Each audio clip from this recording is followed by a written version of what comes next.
Hello, this is the Harboring Light. I'm Mary. I give a conservative perspective about the world around me. So this episode is all about giving appreciation and the thanks to the holiday Labor Day.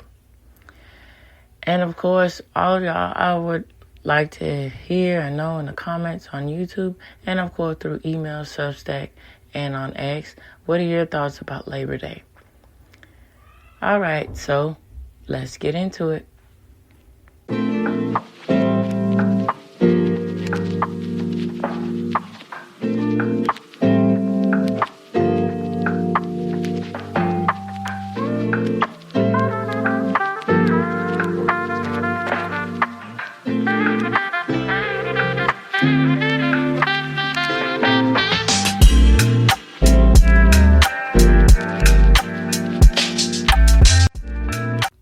Okay, in this episode, I'm going to get down into the nitty-gritty of the facts and, of course, give my thoughts. So, but this, I'm just going to run it out as a educational, factual aspect and go from there. And also, I'd like to know what you all think about that aspect of me running the show that way. Feel free, comments, email, Substack, X, and, of course, YouTube would be greatly appreciated. Okay, so this source is from the Investopedia, and it's entitled The History of Labor Day. So, Labor Day is history, and it has is as colorful as it is long. So, this was updated as of August 21st of 2024. And Sandorf Ronnie is the writer. And Caitlin Clark reviewed and fact-checked by Perez Yartlett, I believe the pronunciation. All right, so let's get into this. So Labor Day has been a national holiday in the United States since 1894. It may signify picnics, parades, a day off from work, or the end of summer, and the beginning of fall for many Americans. The day actually celebrates a long history of U.S. workers, however, and their immense contributions at various periods under extremely difficult conditions. And yes, so the Industrial Revolution, it was this harsh, long, laborious work, especially, and then the aspect of children labor laws came out of this, with children, going into work and going into factories, particularly, and working, and all of these conditions going on in the aspect of modernity. And it's quite interesting looking back on this and reflecting on this, how the progress of everything, the aspect of work and the aspect of work and culture, how all of this changed from, and it's unfortunate these kind of conditions still go on in third world countries, especially sweatshops and factories and things like that, things of nature like that. And all this comes into play with the aspect of how work is viewed throughout different countries and then also in America. And so, I'll touch on this later on, but, the aspect of how we work and how we think about work. For instance, and I touched on this on Saturday when I wrote something, in reflection to this podcast, how great of a country that we live in America, where we can turn our hobbies into careers. For instance, the aspect of, if you find craftsmen, but that goes without saying that's the tradition in how this country was built, by innovation and those thought processes. But, for instance, you have an artistry with wood cutting, craftsmanship like that. And so that also goes along to the traditions of the iron. Let me pedal that back, of being ironsmith and being skilled, a blacksmith that is, and being skilled in that those techniques and that labor intense aspect of work, But it's revamped with the artistry, and to, you might see this as a hobby, but you could turn it into a career, for instance, being a skilled furniture maker with wood and making pens, making canvases out of wood, making frames, all kinds of stuff, and to sell it. And then particularly with Etsy, when they fine-tune the aspect of taking the artist who has these skills and having a platform on Etsy, and they can sell their products easily to the masses, where, I can imagine that before that Etsy was a business, and that's a tedious thing to do, to get the word of mouth, and then building the rapport and the relationship of your business, of what you do.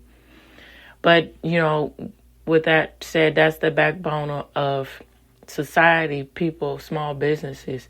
And then, if you have the innovation and know-how, you research and the demand of your skill, it's all worth it. All right, so let's get into the rest of the aspects of this article. So it says key takeaways. The first Labor Day parade took place in New York City of 1882. Labor Day was declared a national holiday in 1894 and is observed on the first Monday in September. So the roots of Labor Day grew out of violent clashes between labor and police during the High Market Riot of 1886, when thousands of workers in Chicago took to the streets to demand an 8-hour workday. Labor Day weekend marks the unofficial end of summer, but worker-related Labor Day parades and festivities are still a part of the federal holiday. So having the first Monday in September off from work was remarkable for American workers in 1894, when Labor Day was declared a national holiday. Working conditions in the country's factories, railroad mills, and mines were grim. Employees, including children, often were required to work 12-hour days or more hours for 6 days a week in crowded, poorly ventilated spaces. Calls for shorter work days and better conditions came from workers' strikes and rallies in the decades after the Civil War. Union leaders in New York City organized what was thought to be the first Labor Day parade on September 5th of 1882. So out of this, tens of thousands of labor union members, including bricklayers, jewelers, typographers, dress and cloak makers, and many other tradespeople, took unpaid leave and marched with their locals. The day culminated in picnics, beaches, fireworks, and dancing. Labor Day has been an official holiday in 24 states by the time it became a national and federal holiday. Labor Day parades and other festivities demonstrate the strength and spirit, the corps of trade and labor organizations. Okay, so this goes without saying. Now, okay. With labor unions, that's a whole sticky situation. Now, when it's done right and it's under the conditions of actually protecting people and actually, going in and discovering unjust practices and changing it, yes, it's a good thing. But on the other hand, you get into the aspects of this ideas of organized unions, and then also getting into corruption and power with that, how chaos can go out of demand with that. And a lot of aspects of communism also appeals in the ideas of labor unions, with the communist rule of we will uproot and upright the people through these labor unions, through that we are all united in the forefront to go against the system. But you gotta lay that in line that, again, that brings up the question of when the wrong person is at hand and corruption goes allayed, so many people are at the hand of this, and chaos comes into mind, and chaos is inevitably at the stake of this aspect of communism being uprooted and the aspect of unions. And so that's the beauty of capitalism, for its problems, but for all its many benefits, it wipes out that aspect of these niche people being at the control of everything, and everybody has a fall will to it. And that's, how these things evolve into the aspect of how work is seen in America is something to think about. And so also with the aspect of working from home, how that evolved too, with the demands, particularly with not having that emotional aspect of being separated from your family, where you can, especially you have children, and then also with the aspect of adults who have parents, older parents to take care of, or they have other family members to take care of, and then having that idea of working from home that offset those kind of, they're not really problems, but to help have a benefit to balancing work and life. And that's quite remarkable. And again, that comes out of the aspect of capitalism. And also with the American spirit of having the liberties to have all the different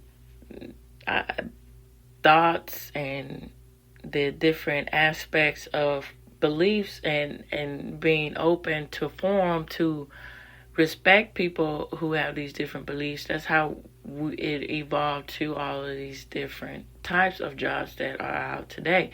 Even the aspect of YouTube, with making a career of being a commentator on YouTube, and how that expand to the aspect of how work and careers are seen in today's society. Even the aspect of being a professional gamer, all these things. It's quite interesting. So, all right, so both Labor Day and May Day grew out of violent clashes between labor and police in the American Midwest. May Day is another worker holiday. What is known as the Haymarket riot or Haymarket incident, which began on May 1st of 1886, thousands of workers took to the streets of Chicago to demand an 8-hour workday. The demonstration lasted 4 days. A bomb set off on May 4th, killing 7 police officers and 8 civilians.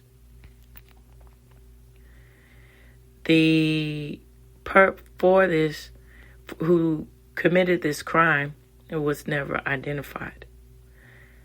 The event inspired an international gathering of socialists in Paris to declare the first of May, May Day, a holiday honoring workers' rights, now known as International Workers' Day. The holiday is celebrated in many countries around the world. Workers went on strike to protest 8 years later in May of 1894 to protest 16-hour workdays and low wages at the Pullman Place Car Company. The company manufactured railroad cars and plants near Chicago. Members of the powerful American Railroad Union, ARU, joined in, refusing to move Pullman cars. Rail traffic across the country was crippled. A bill to make Labor Day a legal holiday was signed into law by President Grover Cleveland days after the ARU joined the Pullman strike. Cleveland also ordered federal troops to Chicago to end the boycott. Angry strikers began to riot, and National Guard troops fired into the mob, killing dozens of people. The Labor Day holiday was thought to be a gesture to labor and became the less radical alternative to International Workers' Day. So company owners, and then, that goes out to the aspect of peaceful protests and then riots. And then, how that all comes to the demand of what that, again, the aspect of that really is prevalent with the adage that history repeats itself. When we get into the times that we're living in today, you got to pay attention to the aspect of peaceful protests and going through the judicial process of getting something done versus just going off your emotions and getting in the streets. We got to get in the streets and make it known and be rightful in our protests and destroy everything. And what does that really help? And so Henry Ford made more than double wages to let me say that again. So Henry Ford more than doubled wages to $5 a day in 1914. He cut workers' hours per day from 9 to 8 in 1926. So out of this, rivals realized he might be on to something when his profits doubled in 2 years. The 1938 Fair Labor Standards Act limited child labor, set a minimum age, and mandated a shorter work week with overtime pay for longer shifts during the New Deal. And so the average work week had shrunk to 5 8-hour days by the 1940s.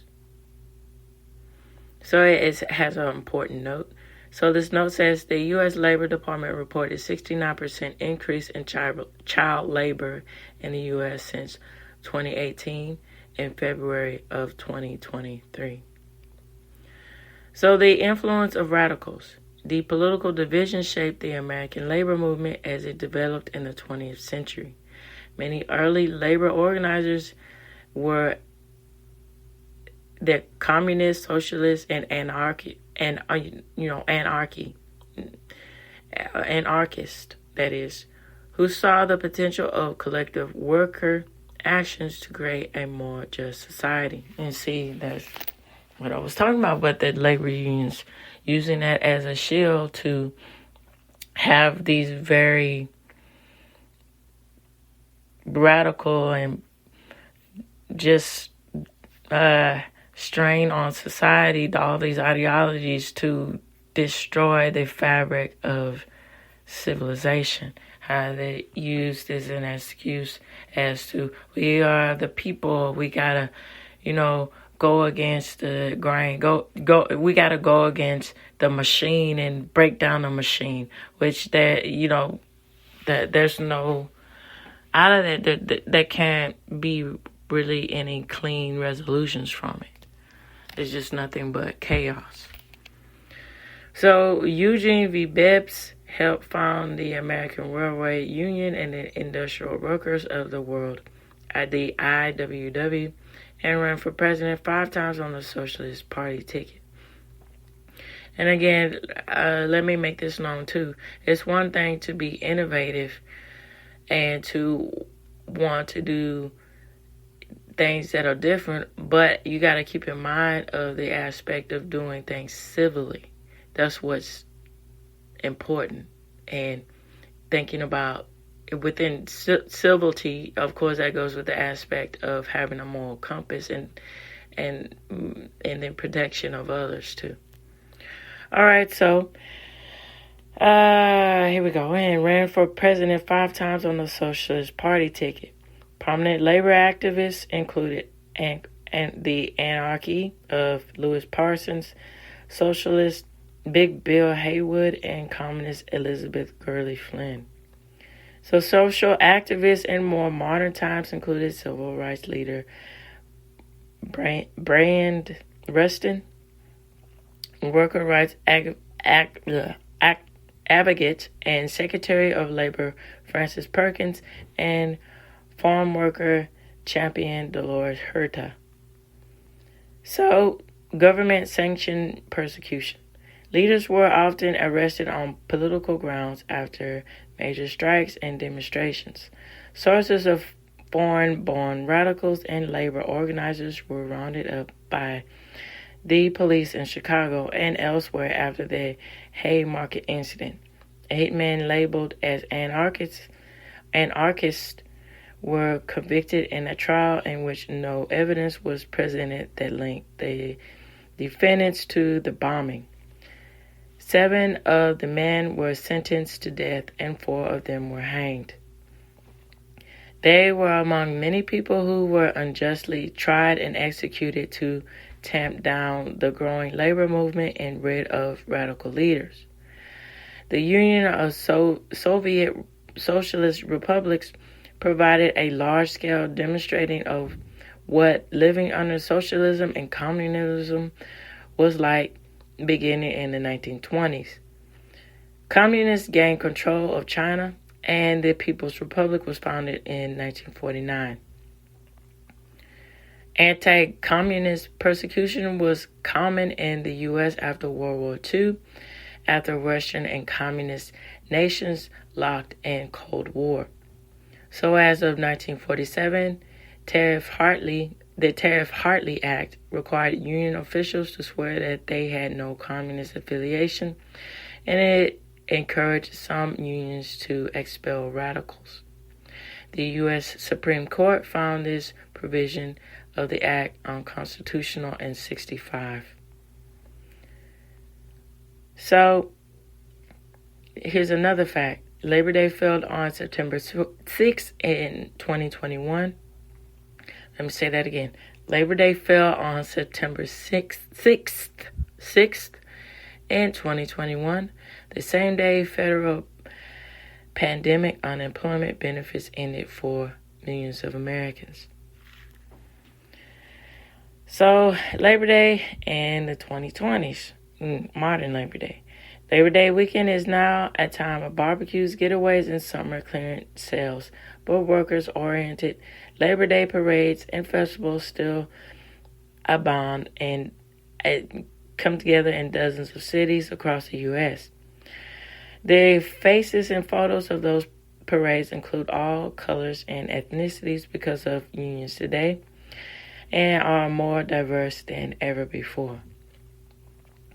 Many Labor Day parades were canceled because of the COVID-19 pandemic from 2020 to 2022, but they resumed in many cities as of 2022.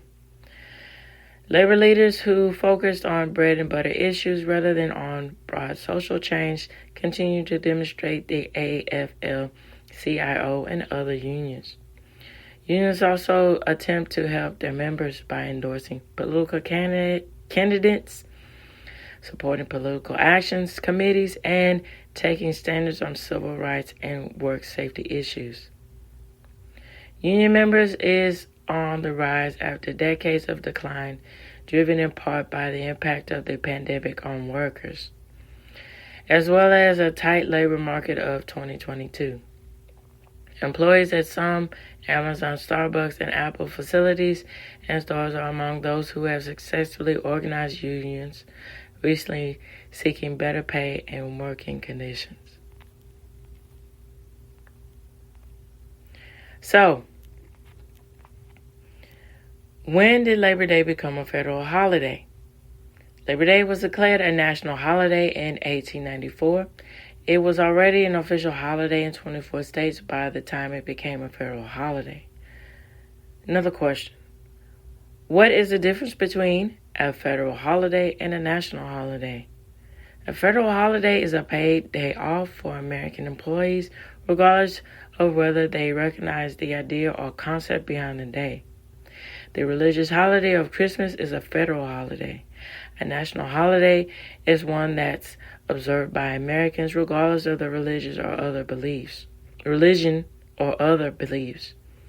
Labor Day is considered to be both a national holiday and a federal holiday. Other question. How is Labor Day observed? Parades and other facilities still take place to honor workers, but the long Labor Day weekend represents the unofficial end of summer for many. So what is the bottom line? Labor Day marks the day in 1894 when Congress declared the first Monday in September a national holiday to honor the nation workers and their contributions to the well-being of the country. And to end, Labor Day roots date back to the 1886 High Market riot in Chicago, as I was mentioning earlier. So the parades and festivals celebrating workers have remained a significant part of the federal holiday. All right, so I would like to know what you all think about the aspect of Labor Day and how that is expelled in our American culture. And then how your aspect, you international listeners out there, what do y'all think about the aspect of work and culture too? Feel free to email me, follow me, find me on Substack, message me on Substack. That would be greatly appreciated too. And also follow me, find me on X. Message me too. That'd be greatly appreciated. And of course, YouTube. Get in those comments and give me, your thoughts, and be greatly appreciated. All right, so this reaches the end of the Harboring Light. Tune in, turn up, and absolutely take care. And have a wonderful Labor Day. Bye-bye now.